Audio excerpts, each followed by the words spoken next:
Now on CoastTV News. Special election results certified after Delaware Republicans raised questions about absentee ballots. New information about a Maryland State Police impersonator, how the suspect has ties to a local fire department. Pot sales grow. We saw the need. How Frankfort hopes a dispensary and legalized sales could drive a wave of new business to the area.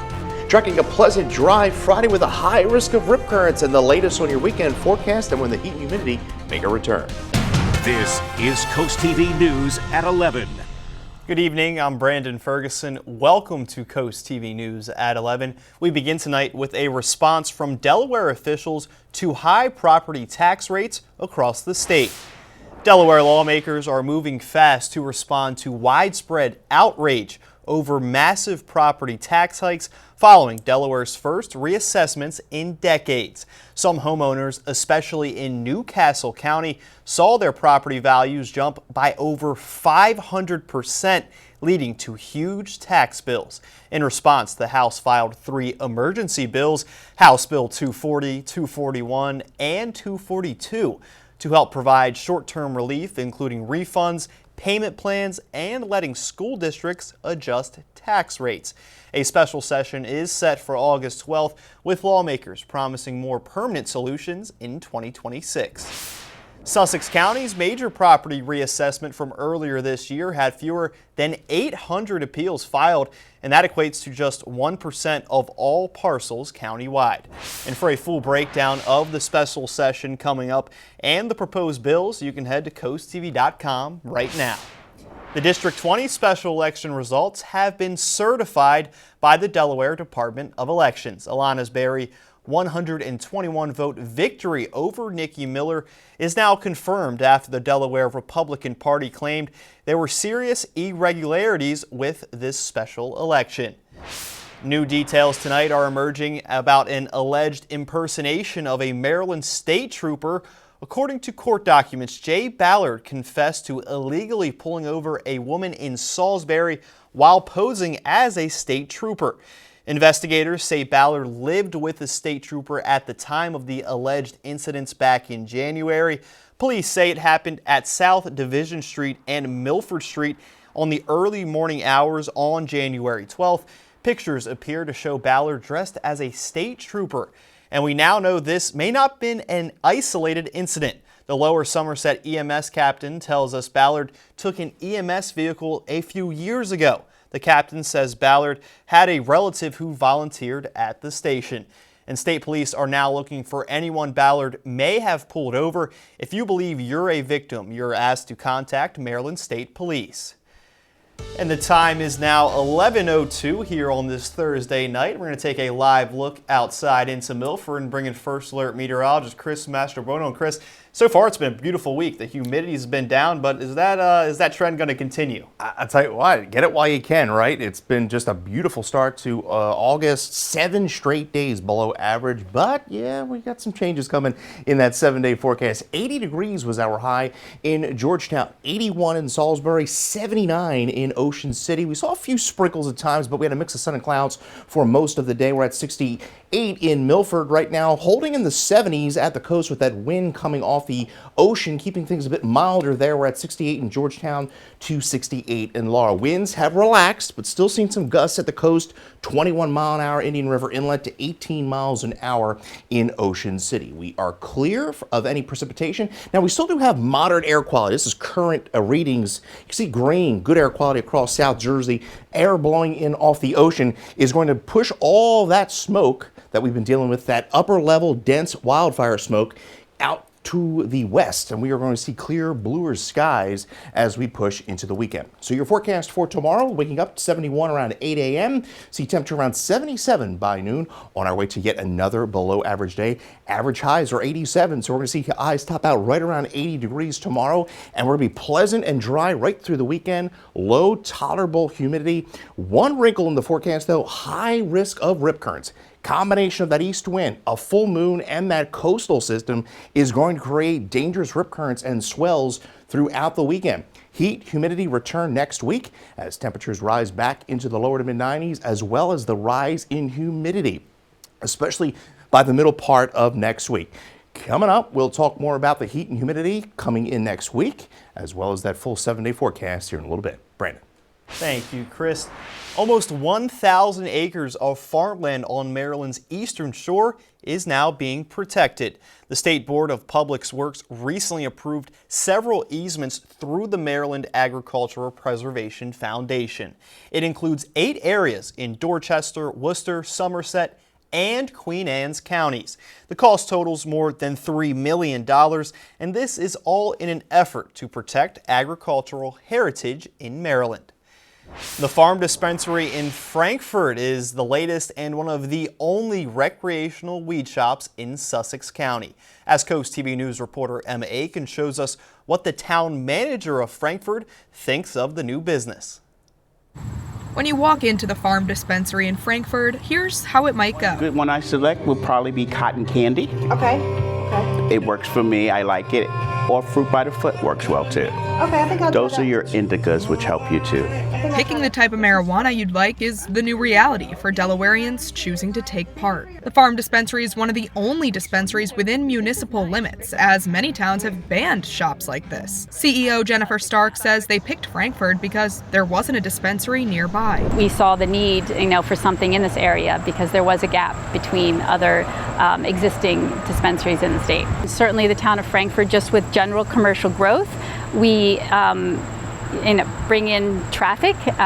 So if there's a restaurant in the area and they stop, they may also stop there. They'll stop at the dispensary. Town manager Sheldon Hudson says support came naturally and thinks this is the free market doing its thing. The town of Frankfort viewed cannabis retail just like any other retail. So we had the option to pass an ordinance to restrict cannabis sales, and we decided not to. Again, because we view it like any sort of retail, convenience store, anything of that sort. Hudson sees weed shops like the farm as a beneficial boost to the Frankfort economy. My hope and my role as town manager is that this will snowball. This will be the tip of the spear, and we'll see a lot more retail growth in the months and years to come. For now, Frankfort hopes marijuana means more money. It is important to note taxes on these sales go to the state, but just like any business, local fees, permits go straight to the town, and Hudson believes more customers here in Frankfort will help bring more business to the town. And we reached out today to other towns in the area to see if they would change their stance on marijuana. Leaders in Millsboro, Lewis, and Milford say right now there is not a financial incentive for towns to allow it because the municipalities don't get that tax revenue. In Fenwick Island, the mayor says no one has requested it and the marijuana is not family-centric. Remember, Georgetown does allow marijuana sales with limits. There are only 2 shops allowed and they must be on Route 113 and one is already there. And we have a whole list of regulations in other towns and cities here on Delmarva. You can head right now to Coast TV and search Weed Watch on our website. And this brings us to our Coast TV poll. We want to know, how will dispensaries affect local business? Let's take a look at the updated results from our 6 p.m. news hour. So far, the board split evenly. 31% saying hurt business, that's the majority, with 26% saying help a lot, and no impact at 23%. If you still haven't voted yet, you still can on our mobile app or on coasttv.com. And we'll show you updated results tomorrow morning. Calls for police reform are taking center stage at a Dover community meeting tonight.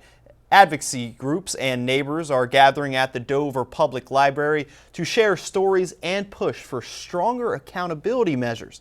The event comes 2 years later after state lawmakers passed House Bills 205 and 206 requiring public police reports after investigations and civilian oversight boards in every municipality. But organizers say they feel those changes have not gone far enough and hopes tonight's meeting sparks conversation for change.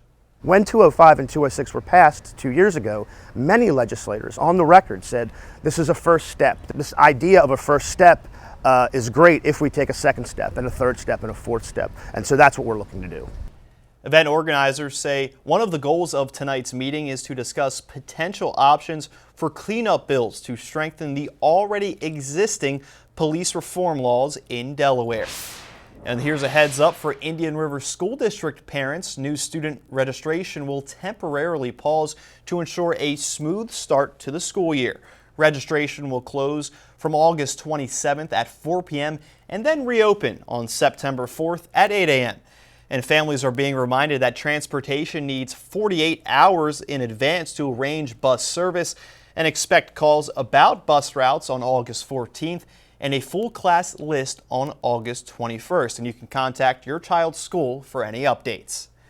The federal government has delivered a major blow to a project in Worcester County. Just shy of $1 million in grant money has been taken away from Berlin.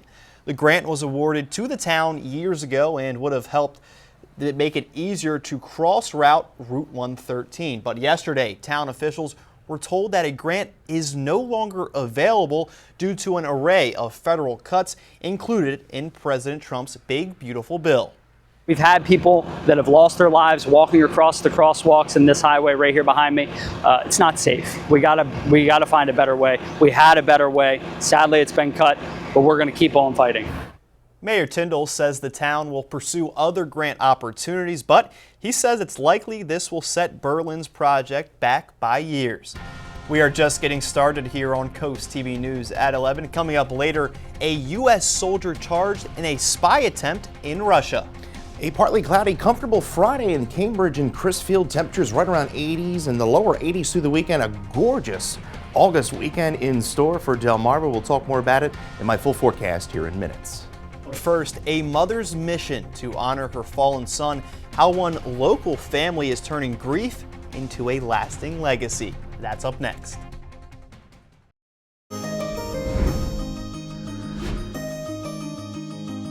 From the time he could talk, Joey Marquez's family tells us he dreamed of serving the United States in the military.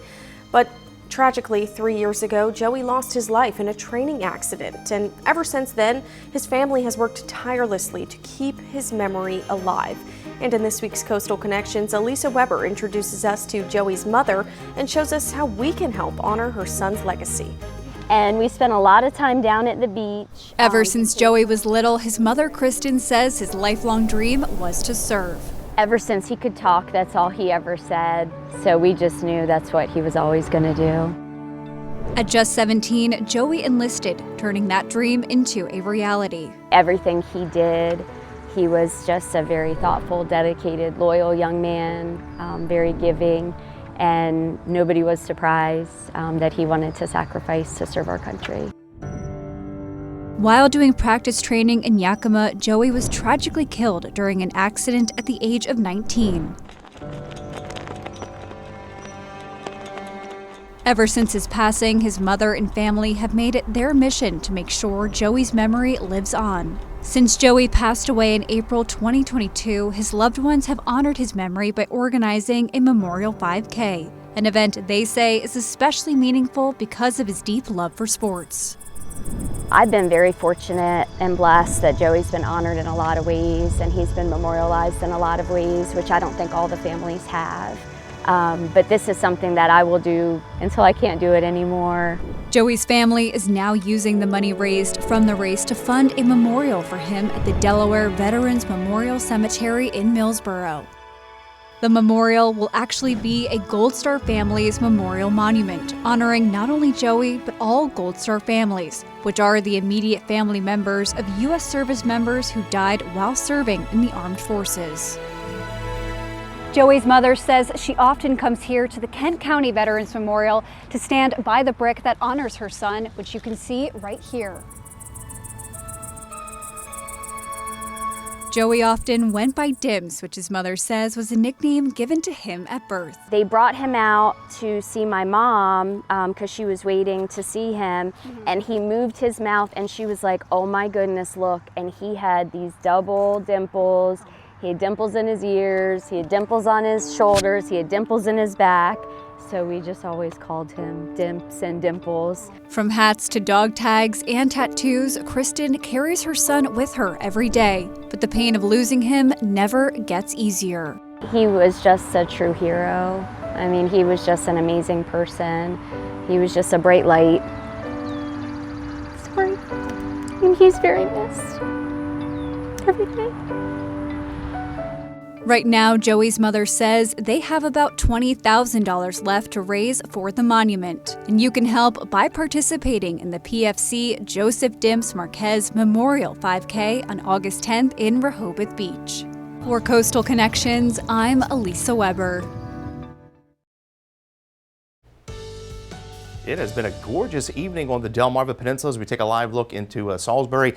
Anytime we can get low humidity this time of year, I hope you can enjoy it because it's going to last right through the weekend. And then we see some big changes into next week. We're at 66 right there in Salisbury. There you see the below average temperatures for most of the week. Average high 87 degrees. We hit a high of 80 in Georgetown today, holding at 73 in Rehoboth, 70 Dagsboro to 69 Milton, and we're at 67 in Bridgeville. Winds have relaxed. We saw some breezy conditions this afternoon. Still but breezy at the coast, anywhere from about 15 to 20 miles an hour. Most of the advisories and statements that are up right now are primarily coastal impacts. We have the rip current statement, dangerous rip currents expected tomorrow through the weekend. Small craft advisory up through 8 o'clock tomorrow for off the coast of Delaware.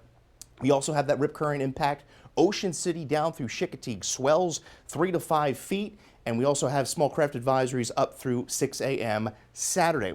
We also do have this coastal flood statement that goes into effect tonight through tomorrow morning. That is due in part to some inundation during high tide, so for those flood prone areas. So we're dry at the moment and we're going to stay dry for the weekend. We've been keeping an eye on this area of low pressure that really hasn't budged much. Now the National Hurricane Center has been keeping an eye on it as well. Don't think we're going to get a named storm here. Only about a 10% chance of development, but the storm system is going to lift to the northeast and provide us with that dangerous risk of rip currents throughout the weekend. We're at 62 to 69 overnight with a mix of clouds and stars. Tomorrow, another beautiful day with a mix of sun and clouds. 80 in Georgetown. We'll see a high of 81 in Cambridge. East winds about 10 to 15, 79 in Berlin. As I mentioned, that dangerous risk of rip currents extending from Lewis down through South Bethany, Ocean City to Chickateague. Make sure you swim in front of the lifeguards, heed to their commands and directions, and pay close attention to where they tell you to swim.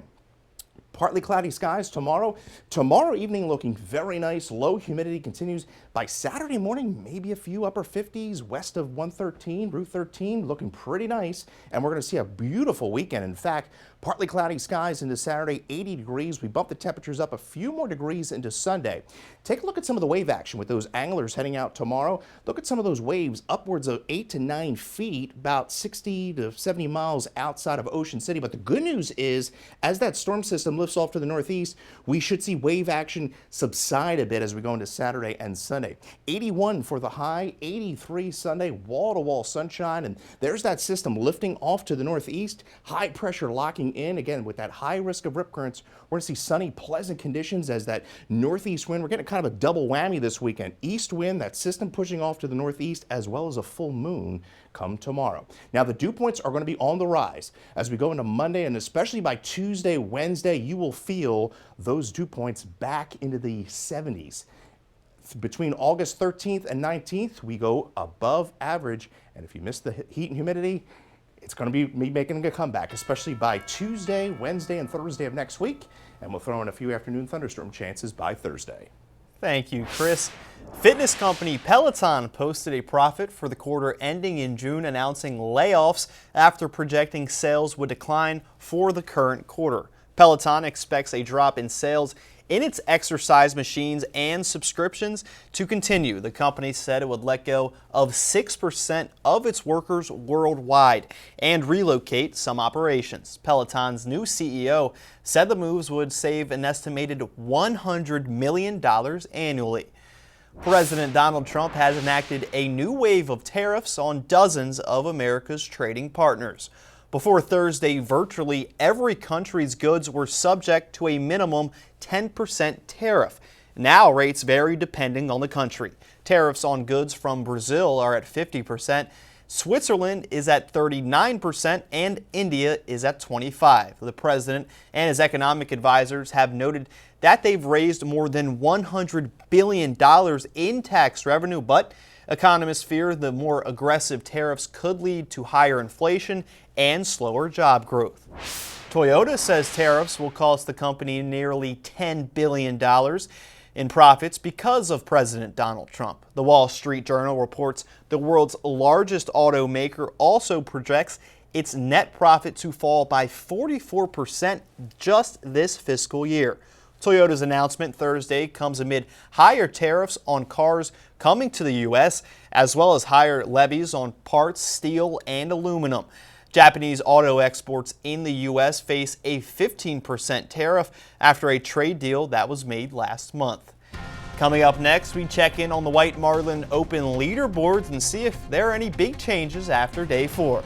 And I'll tell you what, we're going to have some pretty nice golf conditions over the next 3 days. A mix of sun and clouds for our Friday. 71 around 8 a.m. on our way to a high around 80 degrees. We'll have a look at that 10-day forecast coming up. A 22-year-old U.S. Army soldier has been arrested for allegedly trying to send secret military information to Russia. Federal prosecutors say Tyler Lee shared details online about a special tank and tried to give info to someone he thought was a Russian spy. Lee is an active duty soldier with top secret clearance, and he's now being charged under the espionage. The FBI is firing 2 senior officials who have been at odds with the Trump administration, specifically over the events of January 6th. The agency is ousting Brian Driscoll, who was acting FBI director, and he was once awarded the FBI's Medal and Valor and Shield of Bravery. Stephen Jensen is also out, the acting director in charge of the Washington field office. Both men had worked for the agency for nearly 20 years. And these men aren't the only FBI agents being fired this week. Other agents in the Bureau have also been ousted after pushing back against Trump in the past. A new government report is raising concerns about the typical American diet. Despite recent improvements, more than half of the calories Americans consume from ultra-processed foods. The CDC says these foods are high in sugar, fat, and salt, and have been linked to obesity, cancer, and diabetes. Delmarva Sports Network from the Wawa Studios. Day 4 of the White Marlin Open is in the books, and just 13 boats made it out on the water. So let's see how that impacted our leaderboards, sponsored by Rudy Marine.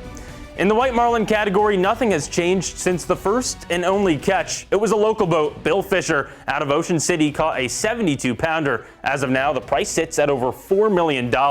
It's safe to say it's been a successful week for the Bill Fisher crew. And switching colors to the Blue Marlin category, it's another one-hit wonder group. Barbara B. caught a fish over 900 pounds back on Monday, and no other boat has recreated that magic. The award for that fish is over $1 million. And this year's field of boats has been much more successful in the tuna category. A trio of boats have made catches: Mama C, No Limit, and Don't Ask. Mama C leads the way with a 95-pound catch worth over $750,000. And in the dolphin group, there's another 3 catches to review. On top of that big blue marlin from earlier in the week, the Barbara B boat also brought in a dolphin fish weighing in at over 30 pounds. Rochambeau and Sweet Freedom also caught mahi-mahis that clocked in at over 25 pounds each. And now let's hear a quick word from one of our sponsors on behalf of the White Marlin Open. White Marlin Open leaderboard coverage is sponsored by RudyMarine.com, where family boating begins. Look out, sailors, it's National Lighthouse Day to celebrate the long-time navigational aid used by boats from sea to shining sea. We are showing off drone footage of the following local locations. On your screen now, you'll see shots from Breakwater East End in Lewis, Fenwick Island, Lewis at the split of Kings Highway, and Freeman Highway at the 5 Points intersection.